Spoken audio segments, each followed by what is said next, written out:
Good morning everyone. Ito po ang inyong lingkod, si Pastor Welcamya po mula po dito sa Winnipeg, Manitoba, Canada para po sa ating pag-aaral ng salita ng Diyos ngayong umaga. Welcome po sa Tinig ng Pag-asa. Magandang umaga po Ate Ading Hinido, Ate Vanji Magnaye, Kumaring Ami Santos, purihin ang Panginoon sa umaga pong ito. Good morning Kuya Boyet Sanchez, kapatid na Marjorie Almasar. Magandang araw po sa inyong lahat mga kapatid. Thank you po for joining me sa atin pong araw-araw na pag-aaral ng salita ng Diyos dito po sa Tinig ng Pag-asa. Sa umaga pong ito, pinamagatan ko ang ating pag-aaral ng pamagat na Please Wait. And you know probably that the topic will be centered on waiting, on the attitude of waiting. Sabi po ng Bible in Matthew chapter 7 verse 7, ask and it will be given to you, seek and you will find, knock and the door will be opened to you. Purihin po ang Panginoon sa pagkabasa ng kanyang banal na salita na sa umaga pong ito'y ating pag-aaralan. Alam niyo po mga kapatid, yung journey namin papunta dito sa Canada ay hindi madaling journey. Dapat po 1998 ay nandito na po ako sa Canada. Meron pong isang simbahan dito sa Canada, ang Filipino, na nag-invite sa akin para po ako ay pumunta dito sa Canada. But to make the long story short, palagay ko po during that time, hindi pa ako ready para pumunta dito. So I decided to turn it down. So hindi po ako pumunta noong 1998 and it took another 14 years bago nagbukas uli ang pintuan ng Canada para sa akin. And this time, I think I am very much ready at alam ko kung ano ang dahilan ng pagpunta ko. Alam ko na ito'y para sa gawain ng Panginoon sa simbahang pinaglilingkuran ko. Alam ko na it will change my life, my family's future, and it will be benefited. It will benefit the family, beneficial para sa career ko bilang pastor at para sa lahat ng mga bagay sa buhay namin. So I decided to grab that opportunity after 14 years. Dumating po ako sa Canada ng January of 2012. Pagdating ko po sa Canada, ako pa lang po mag-isa. So mahirap dahil malayo ako sa pamilya ko. It took us 8 months bago po sila nakasunod dito sa akin sa Canada. At alam niyo po mga kapatid, yung pong 8 months na yon, isa sa pinakamahabang panahon ng buhay ko. Kasi po I have to do everything, not because malungkot. Alam naman niyo yung lungkot ng malayo sa asawa, malayo sa mga anak. But during that time, I have to do everything. Doing the ministry, kasi nagsisimula pa lang po ako sa ministeryo dito sa Canada. At the same time, gawin lahat ng gawaing bahay para sa akin, para sa sarili ko, paglalaba, pamamalansya. Hindi ko po alam lahat yung mga yan nung nasa Pilipinas. At nabuhay po ako na sidang lahat ang gumagawa niyan para sa akin. So it is a very long period bago sila nakasunod sa akin dito. Then nung dumating sila dito sa Canada, marami na namang paghihintay. It took my wife 1 year bago siya naging allowed na magtrabaho at bago nakapagtrabaho. Another 4 years ang hinintay namin bago kami naging permanent resident. And another 3 years bago kami naging citizen. Ganun po kahaba mga kapatid. Kaya alam ko may mga pastor po akong kasama dito sa Canada. Palagi ko medyo naiinip na for their immigration journey. Yung may mga pastor na 5 years na, ganon. So, gusto ko lang ikwento ito to challenge them na talagang minsan mahirap ang maghintay. Lagi ko po itong naririnig, bakit ang tagal naman? Bakit wala pa? Kailan darating? Yan ang mga madalas na tanong na marami kapag merong hinihintay. At alam niyo po, sa panahon ng paghihintay, madalas ay may mga bagay na tumitigil. Nagiging unproductive yung iba dahil po sa kahihintay. Marami sa mga may pending application na papunta dito sa Canada na ngayon ay nasa Pilipinas pa ang nag-resign na agad sa trabaho. Tumigil na sila sa pagtatrabaho. Yung iba, ibinenta na nila ang kanilang mga ari-arian sa pag-asa na makakarating agad sila dito sa Canada. Subalit, ngayon po, napakabagal ng pagkilos ng mga documents, ng papers, at kahapon po nakabasa po ako ng ng letter coming from the immigration na talagang ang daming backlog at it will take a while bago po pumasok dito sa Canada ang ibang application. Meron pong isang business po dito sa Canada at yun po yung ginamit na example ng news na aking nabasa. Filipino business na magdadalawang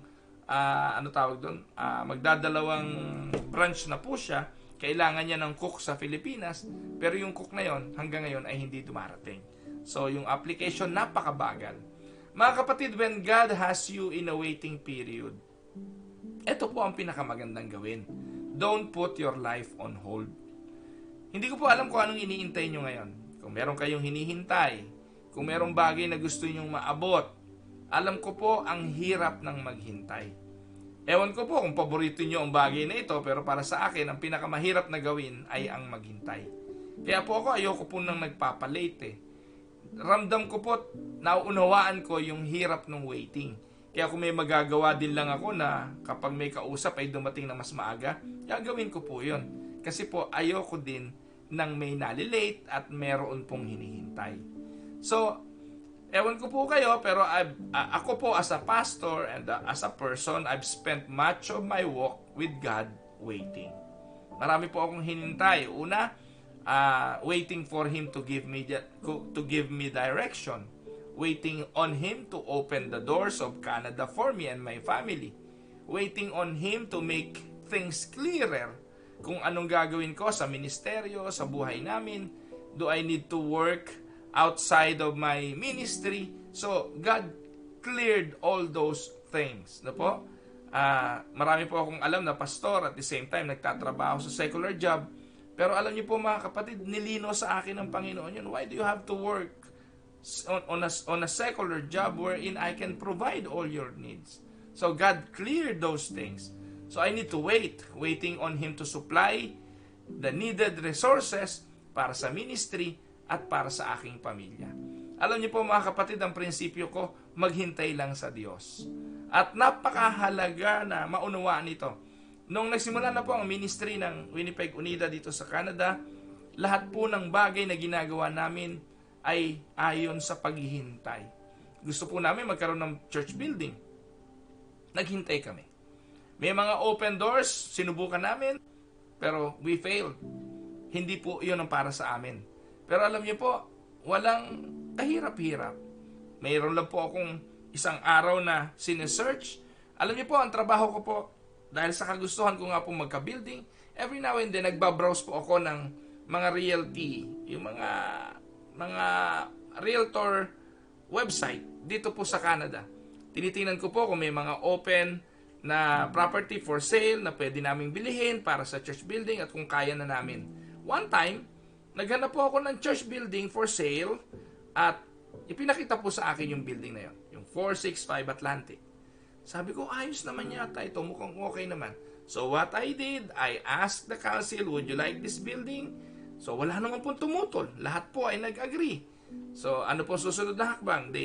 They wrote a letter of, resolution. So the council, on a unanimous vote, voted for me to make an offer of purchase. At dahil po doon po nagsimula. So, mga kapatid, maaaring one of these days, bukas o sa makalawa, we will be signing the contract for that building. Ano ba tawag doon? Yung purchase na po.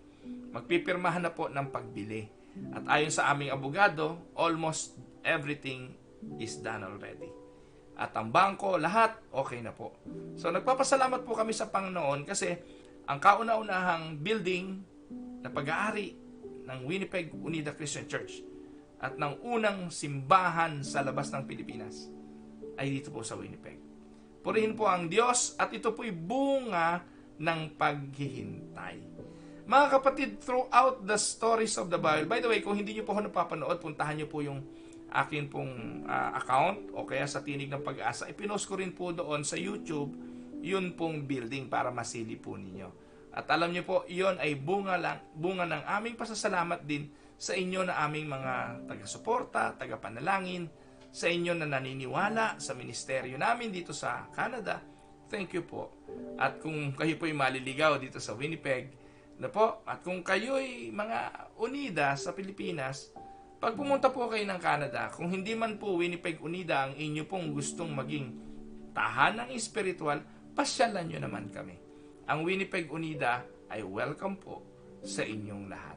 So gusto ko lang po sabihin, throughout the stories of the Bible, we often find God's people waiting. Kasama yan sa journey eh. Think of Abraham, who had to wait for God years for the provision of the promised son. Think of Noah and the many days he must have worked on the ark bago umulan. Noong mga panahon na yun, wala pa hong ulan, di po ba? Think of David, who had to wait to actually assume the position of the king. Bata pa siya, inanoint na siya eh. Pero gaano katagal bago naabot yung bagay na yon? Think of the disciples taking Jesus at His word by following Him, but having to wait until they were released to do ministry. Tinawag sila pero 3 taon at kalahati silang kasama.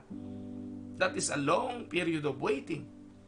And what about the followers of God who waited 400 years in silence between the Old Testament and the coming of Jesus in the New Testament?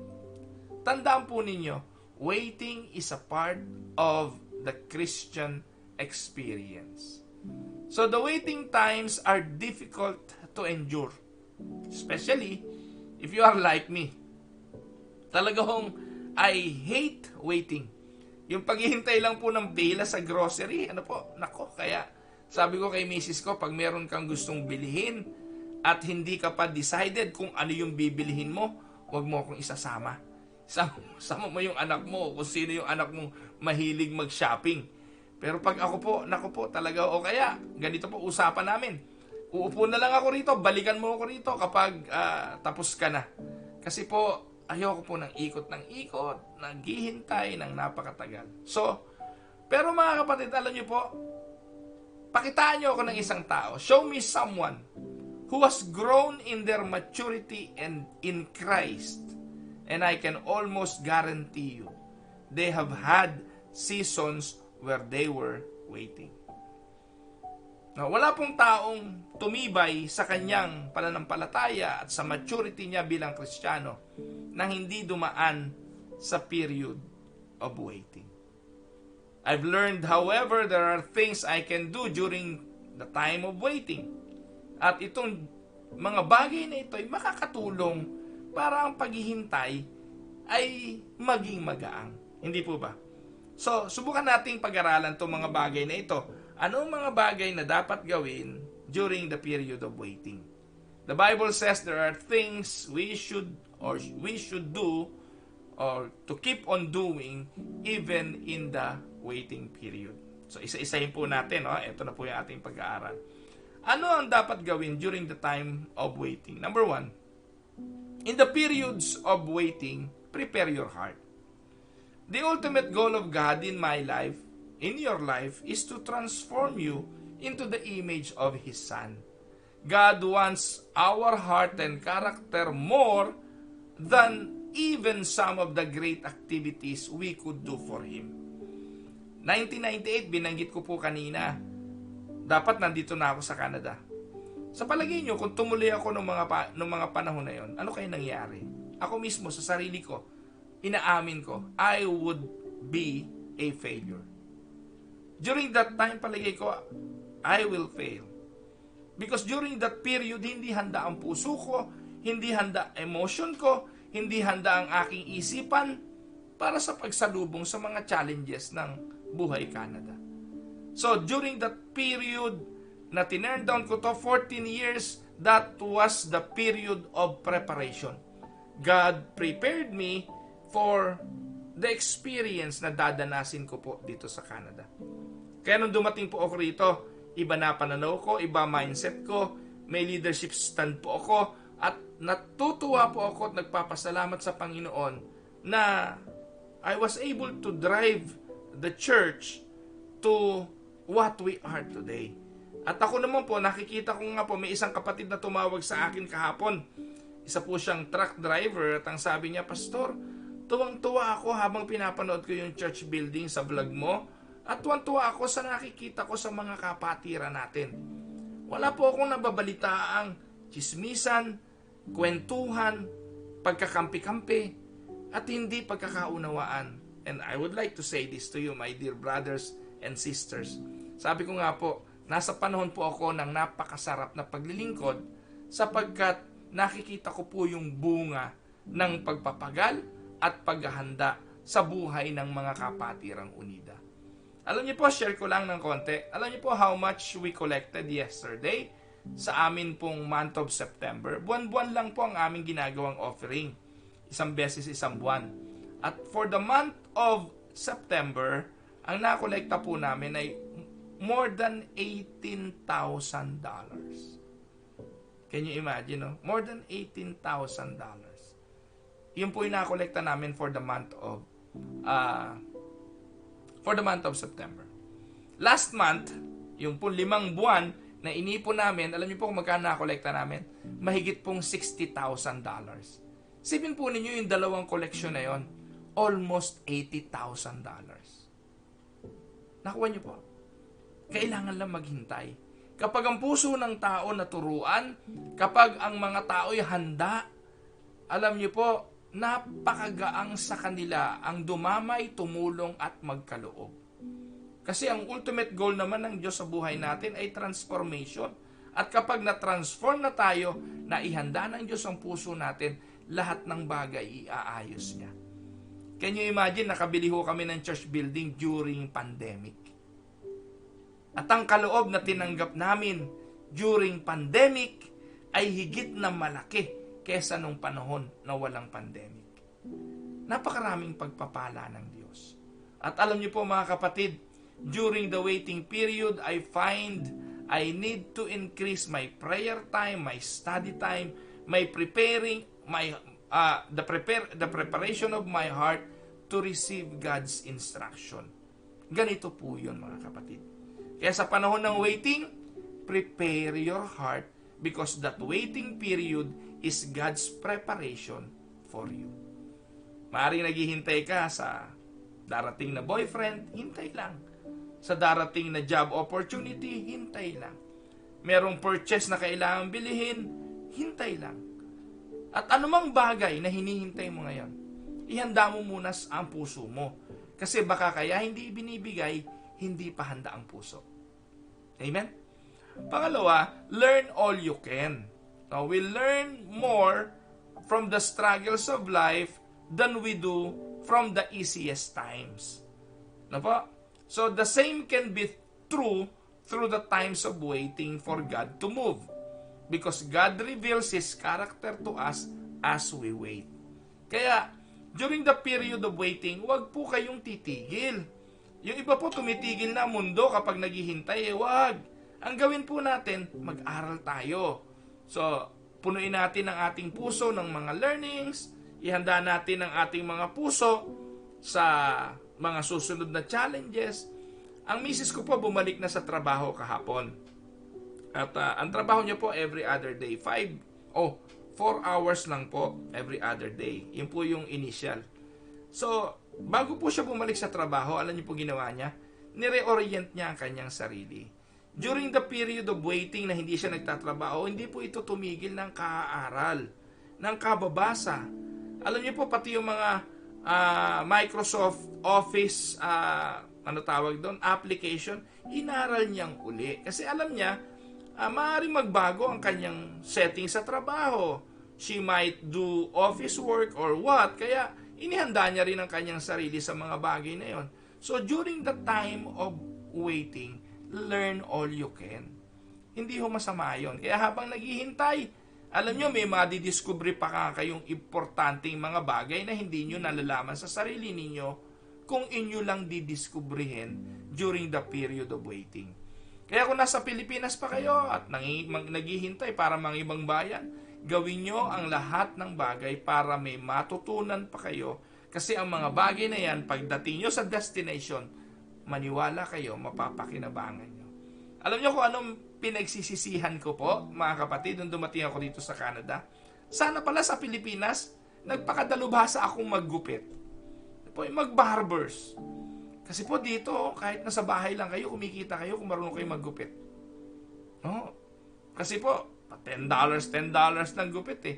Kung meron po kayong 5 customer sa isang araw sa bahay lang ninyo, $50 na yun, hindi po ba? So, yung mga ganong mga bagay ba sa mga kaibigan, pwede naman. So, learn all you can. At susunod po, watch for God's activity. Watch for His activity. Just because God is silent sa period of waiting, it doesn't mean that God is absent. Ano po? Sa panahon na tahimik ang Diyos, hindi ibig sabihin wala na siya. Paborito ko po ngayon yung kantang Waymaker. Kasi po doon, binabanggit na ang Diyos, kahit hindi mo siya na-feel, kahit hindi mo siya kahit tingin mo wala siya, may ginagawa siya. God is doing something. He is just being still. God is always doing something even when I can't tell what it is.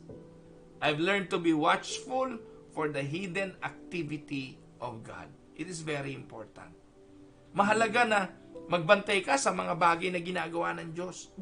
Maaaring hindi nakasentro sa buhay mo ang kanyang activity, pero tandaan mo, konektado ang activity ng Diyos sa iyo kasi anak niya. At tandaan mo, hindi nagkakamali ang Diyos. Maaaring tahimik lang siya, maaaring hindi natin siya nararamdaman, but bear in mind, God is in control and He is doing something. Always watch for His activity. Susunod, continue praying. The Bible says, keep on asking and you will receive. Keep on seeking and you will find. Keep on knocking and the door will be open to you. Yun po yung paksa nating talata.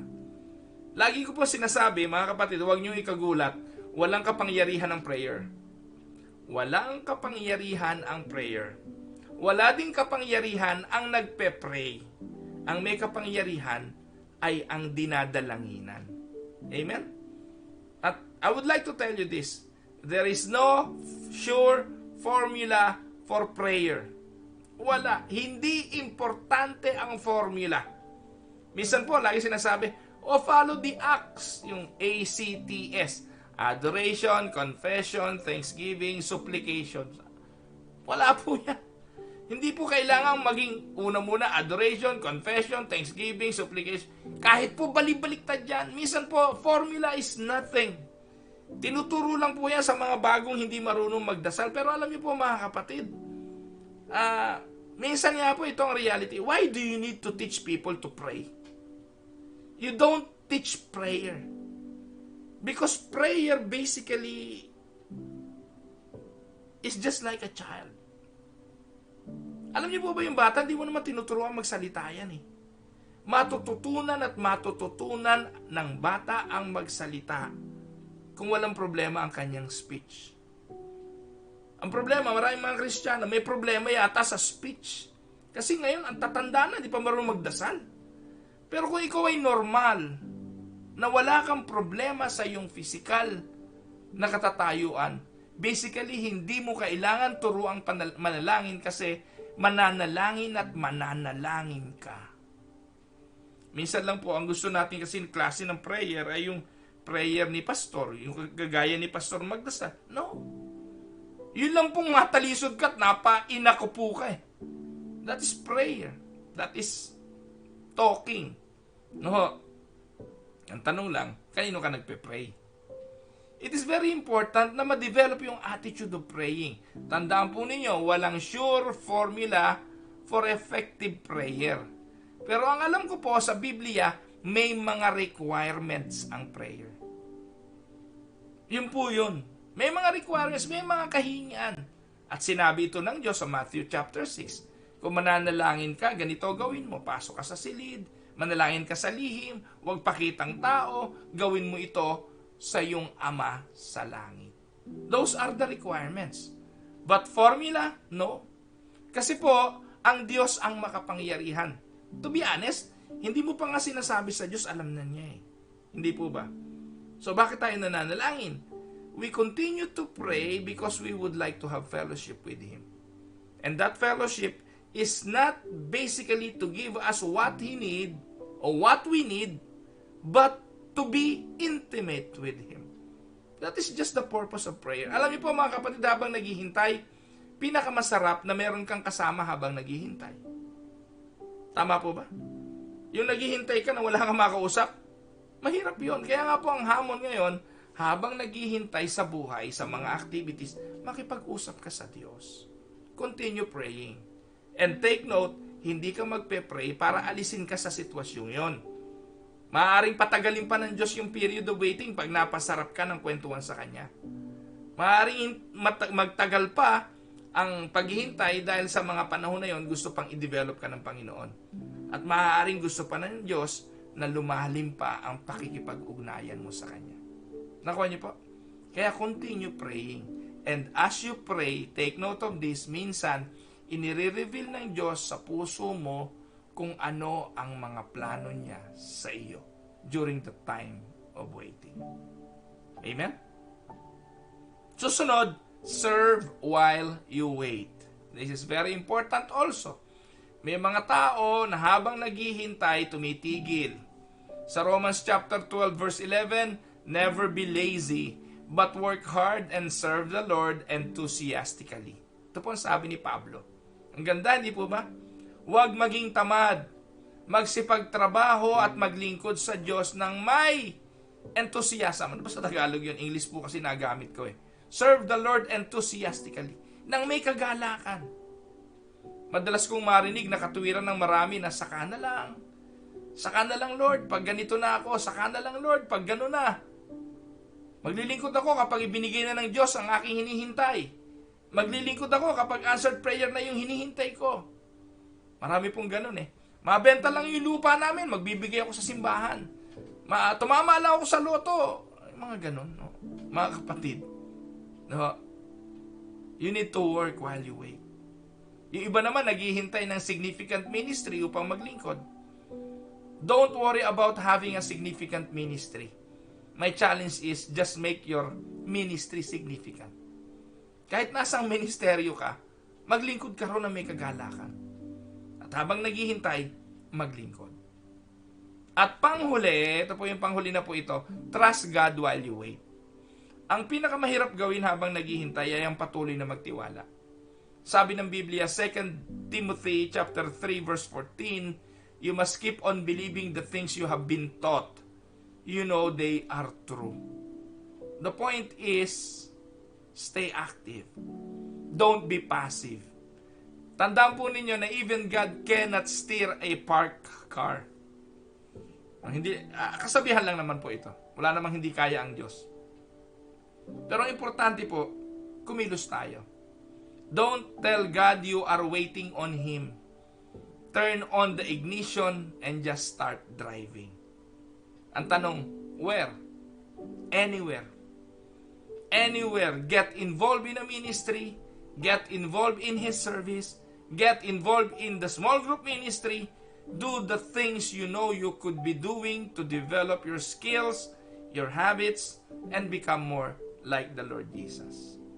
At kapag ginawa niyo ang mga bagay na yan, tandaan po ninyo, hindi nakakainip ang maghintay. 9 years ng paghihintay ng Winnipeg Unida para sa kanyang bahay-sambahan. Ibinigay po ito ng Diyos sa panahong kaya na naming bumili kasi we have enough money to buy the property. Ang bait ng Diyos, hindi po ba? So mga kapatid, ang pagpapala nawa ng ating buhay na Diyos, ang patuloy po ninyong maranasan sa inyong buhay at patuloy nawa kayong aliwin ng Diyos sa iba't iba nating mga karanasan sa mga pangyayari ng buhay natin. Tuesday morning po dito sa Canada ngayon at sa inyo sa Pilipinas maaring Tuesday night na po. So sa oras pong ito ay dumulog po tayo sa Panginoon katulad ng atin pong nakakagawian at lalapit po tayo para sa pananalangin. So, samahan niyo po ako, tayo po ay manalangin sa Panginoon. Ama naming Diyos na makapangyarihan, we would like to come to your presence right now Hindi dahil meron na naman kaming kailangan. Lalapit po kami sa iyo kasi gusto naming makipag-usap. Gusto po naming makatagpo at makasama ka lagi sa aming mga buhay. Ganun pa man, nais din po namin sabihin sa iyo, marami kaming mga bagay na idudulog sa iyo. We would like to pray for those who are sick. Si Ai, na bukas po ay merong mammogram. Sana po ay okay ang kanyang mammogram. Si Ai Advincula, nilalapit ko po siya sa iyo, Panginoon. Dinudulog ko rin ang aming Pastor John Ocol, na nawa po ay pagkalooban mo ng iba yung kalakasan. Lalapit ko rin si kapatid na Sani Tibayan, sana po ay magkaroon na siya ng masarap na pagtulog at ganang kumain. Si kapatid na Victoria de la Paz, na balae ni Ate Evelyn Cameros, nawa po ay hipuin mo, Panginoon. Ikaw rin po ang magpala sa kapatid na Cathy at kay John, kay Shin at kay Queen, na nawa po sila ay okay dahil ang kanilang kapitbahay ay nagkaroon ng COVID. Dalangin ko po ang sambahayan ng mga Mejia, si Ate Heidi na mababa ang kanyang dugo, ikaw po ang humipo sa kanya. Dalangin ko po si Epoy, si Romel, si Mark, si Nanay Nene. Dalangin ko rin po ang sambahayan ng mga Quadra, si kapatid na Egay at si Tatay Clarito. Patuloy na pagpapala mo po kay Debbie Bernabe sa kanya pong ongoing chemo. Dalangin ko po ang patuloy na paghipo at pagpapagaling mo sa kanya. Ganon din po kay Ate Esther Bautista. Ikaw po ang magpala, Panginoon, sa kanya at sa kanyang sambahayan. Kay kapatid na Mayet Rodriguez, kay Ate Tessie Paredes Chu, kay Ate Mayra Paredes, kay Kuya M.A. Paredes, pagpalain mo po ang bawat isa sa kanila at palakasin ang kanilang mga pangangatawan. I'm also praying for Lolo Abe, kay kapatid na Jules Masalunga, kay Jonah Adaw, kay Kakang Lole Atanasio, kay Tatay David Marasigan, si Kuya Bobby Marasigan, si Nanay Poste, si Nanay Tateng, si Nanay Elong, si Nanay Engay, si Nanay Honor, si Nanay Elisa Capillar, si Nanay Loli Troperto, si Nanay Iyeng, ang Tatay Bitoy at Nanay Anchang Rodriguez, si Kuya Ikoy at si Ate Gaying Ramos, si Tatay Eleno at Nanay Pasing Silya. Patuloy mo po silang samahan, Panginoon, sa kalungkutan sa pagpanaw ng kanilang anak. Ikaw rin po ang magpala sa pamilya ni Tatay Conrado at Nanay Ninita Hinido, si Tatay Omar at si Nanay Dadeng Garcia, si Nanay Hema, Ate Lita Cadabedo, si Ate Elvie Paredes, si Kuya Pedoy Paredes, si Kuya Dol Paredes. Pagpalain mo pong silang lahat, Panginoon. Dalangin din namin si Uncle Urong at si Auntie Huli, si kapatid na Tess Asturias, ang kanyang mga anak at ang kanilang buong sambahayan. Patuloy na panalangin para kay Ate Tess Manuel, kay Ate Mirna Gonzales at kay kapatid na Joel Tarasina. Patuloy mo pong hipuin, Panginoon, si kapatid na Victoria de la Paz. Ang patuloy pong kalusugan ng mga magulang ni Ate Laila Lontok ang idinadalangin namin sa iyo, Panginoon, si Tatay Nesto at si Nanay Elisa. Panginoon, ang tuhod po ni Ate Maricruz, patuloy po naming idinadalangin sa iyo ang kagalingan. Ang pamangkin po ni kapatid na Bert Castillo na si Felix, ikaw po ang amin pong pinangahawakan, nakikilos. Patuloy na kagalingan din po kay Kuya Boyet Sanchez, kay kapatid na Ruel Sanchez, at kay Sid Luke Reyes. Ikaw po, Panginoon, ang amin pong nilalapitan. May mga pangangailangan po na kalusugan ng aming mga pangangatawan, si Nanay Oleng, purifikasyon, ang sambahayan po ni Lulu Advincula, ganon din po si Ate Tetey, ang kanyang hanap buhay, at si Angelique, ganon din po sa kanilang mga negosyo. Patuloy na pagpapala sa sambahayan ni Marjorie Almasar, kalusugan ng kanyang asawa at ng kanyang buong pamilya. Patuloy pong panalangin para sa kalusugan ni Ate Evelyn Cameros at ni Ate Ellen Gonzales. Patuloy po silang samahan. Si Ate Mirna Sinfuente at ang kanyang buong sambahayan. Ang pamilya po ni Ate Neneng Sintos, pag-iingat para sa kanyang buong pamilya, anak at apo. At ang patuloy po na biyaya para kay Ate Febay Santos at kapatid na Alice Purificacion na nag-undergo po ng kanya pong surgery. Pinagkakatiwala po namin sa iyo, Panginoon, ang mga kapatid namin ito. Alam ko po na lahat naman ng ito ay narinig mo, Panginoon, at handa mo pong ibigay sa amin ang mga panalangin ito, Panginoon. Pinaglalambingan ka po namin at kami po ay dumudulog sa iyo ng may kapakumbabaan.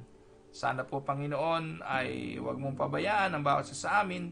Ganon din po ang prayer ni Ate Lee Hodril, ang anak niyang si Madel na dumadanas po ngayon ng anxiety. Sa iyong mga kamay po namin ito pinagkakatiwala. Pinagpe-pray din po namin ng sambahayan ni kapatid na Delia Mariano. Sa iyong mga kamay po ay pinagkakatiwala ang bawat isa sa kanila. Patuloy pong panalangin, Panginoon, ang amin pong idinudulog para po kay Dedet. Patuloy po na ipagkaloob mo sa kanya ang iyong kagalingan sa kanyang karamdaman. Umaasa po kami, Panginoon, na narinig mo ang lahat ng ito at sa iyong mga kamay ay ibibigay mo ayon sa iyong kalooban ang kasagutan. Maraming pong salamat to you, O Lord. We give all the glory. In Jesus' mighty name we pray. Amen. Maraming pong salamat. Good morning po sa inyong lahat, mga kapatid. Ate Agi Victa, good morning po sa inyo. Ate Betty Saria, Ate Leslie Tamundong, kapatid na Lani Tulagan, magandang araw po. Kuya David Manipol, kapatid na Jacqueline Kamingal, magandang araw sa iyo. Kuya Larry Montillano, Kuya Rodante Kerubin, Ate Jocelyn Lope, magandang araw po sa inyo. Ganon din po kay Ate Ellen Gonzales, kay Ate Nelian Nasaire, kay Ate Lolit Reduca, kay Ate Nelia Ramos, kay Eloisa Manalo Castillo, mga kapatid na nanonood sa Winnipeg.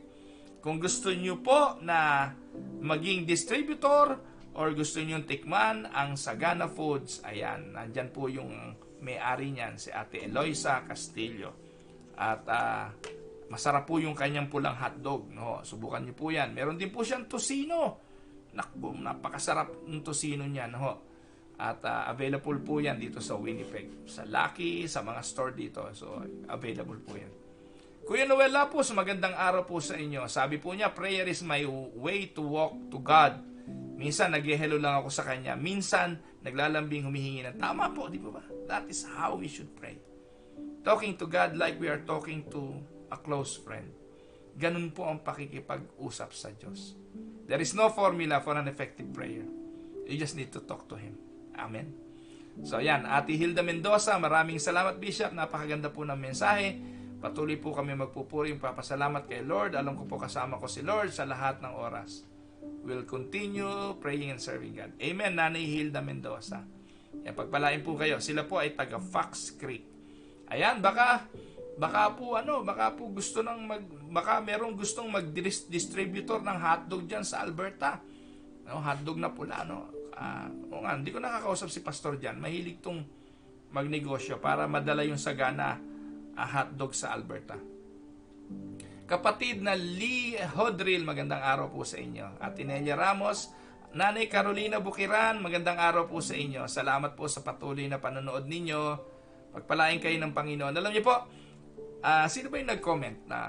May nag-comment po na isang anak ko, sabi, sino yung si Nanay Carolina Bukiran? May edad na siya pero ang galing niyang magsalita. No? Napakalinaw po ng video kasi na pinadala niyo.